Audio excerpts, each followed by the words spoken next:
Est-ce que c'est vraiment l'équipe qu'on passe voir cette saison du côté Barcelone? Salut la famille, j'espère que vous allez bien et dans cette vidéo nous allons faire quelques analyses pour le FC Barcelone. Après le match joué face au Chelsea, le FC Barcelone a perdu face à Chelsea au score de 3-0 et le FC Barcelone a été réduit à 10 contre 11 à la 44e minute, dont Ronald Araujo a été épuisé du carton rouge à la 44e minute et FC Barcelone était déjà mené 1-0 et Jules Koundé qui a marqué contre son camp. Deuxième mi-temps, le FC Barcelone a pu concéder 2 buts dont le score final était de 3-0. À part cela, pour le jeu affiché du côté Barcelone, à la première mi-temps, il y avait pas mal des occasions créées de tous les deux côtés. Donc, il y avait aussi une occasion là que Fermín López avait raté face à face, dont la passe venait de Yamal. Après cela, donc, je pense qu'à la première mi-temps, il y avait pas mal des occasions, mais le FC Barcelone n'a pas pu avoir même 3 ou 4 occasions. Il n'y avait que 2 occasions pendant la première période pour le FC Barcelone et même moi aussi pour le Chelsea, malgré que Chelsea avait joué, avait des médiateurs de classe mondiale, avait un milieu offensif de classe mondiale et Chelsea n'arrêtait pas de presser le FC Barcelone pendant toute la rencontre. Et pendant la première période, le FC Barcelone menaçait aussi. Quand ils étaient à 11 contre 11, il y avait aussi des occasions créées. Et malgré cela, la FC Barcelone n'avait pas pu marquer. Et le FC Barcelone a concédé un but venant du corner obtenu par Chelsea. Pendant la deuxième période, le FC Barcelone, après son retour sur le terrain, le FC Barcelone voulait marquer et le deuxième but de Chelsea qui avait tout cassé du côté Barcelone. Et là, le FC Barcelone n'arrivait plus à jouer qu'à défendre parce qu'ils étaient déjà réduits à 10 contre 11 pendant les matchs.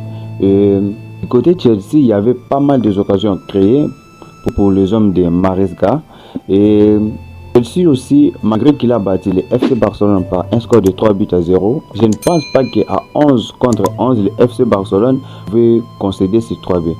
Parce qu'à regarder les jeux de Chelsea, à la première mi-temps, quand ils étaient à 11 contre 11, Chelsea n'arrivait pas aussi à pousser jusqu'à marquer du côté Barcelone.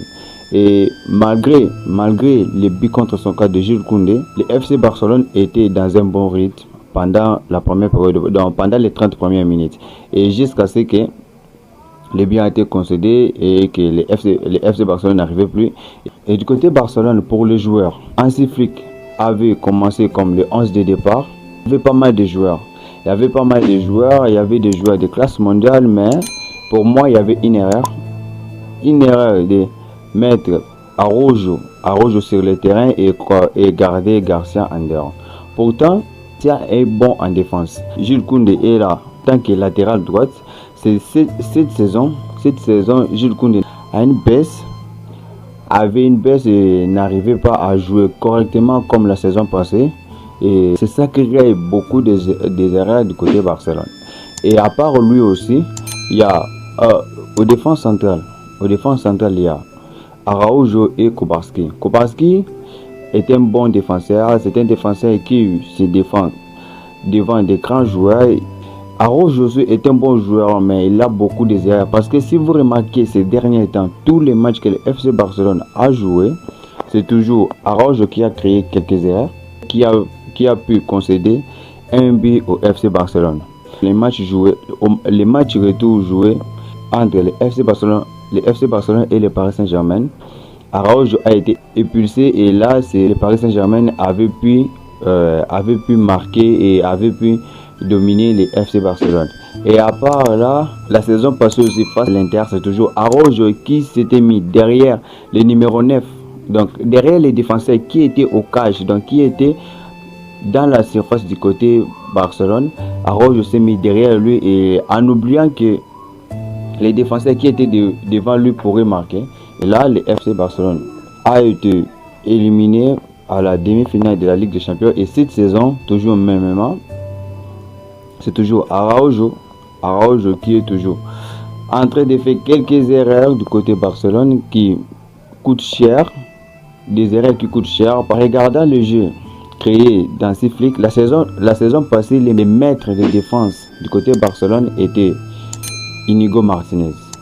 Après son départ, on a vu que le système de hors-jeu ne fonctionnait plus. On a vu que le système de hors-jeu dans ces flics ne fonctionne plus parce que les maîtres, donc le chef qui était là aux défenses, n'est plus. Donc, celui qui commandait les défenses avec le système de hors-jeu n'est plus là. C'est pour cela que le système là ne fonctionne plus. Alors, les Barça doivent s'appuyer à chercher les défenseurs parce que c'est les défenses qui protègent les caches des gardiens. Parce que vous pouvez avoir un bon gardien, tant qu'il n'y a pas un bon défense, il n'y a pas aussi moyen de voir la performance de Garcia. Garcia défend, Garcia est un bon gardien qui protège bien son cage, mais avec les défenses du FC Barcelone, il n'y a pas vraiment moyen de se défendre. Parce que si vous regardez les sorties de Joan Garcia ces derniers temps, il sauve trop le Barça. Parce que avec les lignes hautes du FC Barcelone là, il y a trop de coachs qui ont déjà compris cela et il y a trop de joueurs qui ont aussi déjà compris cela. Alors, pour bien évoluer, il faut que le FC Barcelone puisse s'appuyer à chercher des bons défenseurs pour protéger son défense. Et pour le milieu du FC Barcelone, il y a pas mal de joueurs parce qu'il y a déjà un maître qui est déjà là-bas, Pedri. Il y a déjà Pedri qui est là, qui évolue à une bonne position. Parce que De Jong est un bon médiateur et depuis 2019, on n'arrive pas à retrouver De Jong qu'on connaissait bien avant. À part cela, attaque, il y a aussi des bons joueurs. Il y a surtout Yamal qui veut à tout prix montrer qu'il a de la qualité d'un bon attaquant, qu'il a à tout prix, qu'il a la qualité aussi de montrer, donc il a la volonté, il a l'envie de gagner, mais c'est les défenses du FC Barcelone qui les reçoivent. Et là, le FC Barcelone doit vraiment faire des efforts parce que cette saison, le FC Barcelone n'a pas pu gagner aucun club de grande classe. Parce qu'en commençant par le Real de Madrid, le FC Barcelone avait perdu 2 buts à 1. Et à part le Real de Madrid, en jouant face au Paris Saint-Germain, le FC Barcelone a aussi perdu 2-1.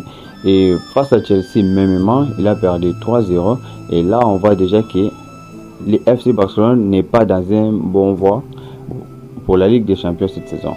Alors, pour cela, Hansi Flick doit faire des efforts parce qu'on voit déjà qu'au classement de la Ligue des Champions, on voit déjà que le FC Barcelone est 15e.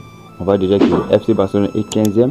Malgré qu'aujourd'hui, il y a aussi le match qui va se jouer entre le Real de Madrid face au Olympiakos. Il y a des équipes qui vont jouer aujourd'hui et le classement sera modifié. Donc, le classement de la Ligue des Champions sera modifié après les matchs qui vont se jouer aujourd'hui. Et je pense que c'est tout pour aujourd'hui. N'oubliez pas de vous abonner et d'activer la cloche de notification pour ne rien rater de nos prochaines vidéos. C'est Ngo Foot.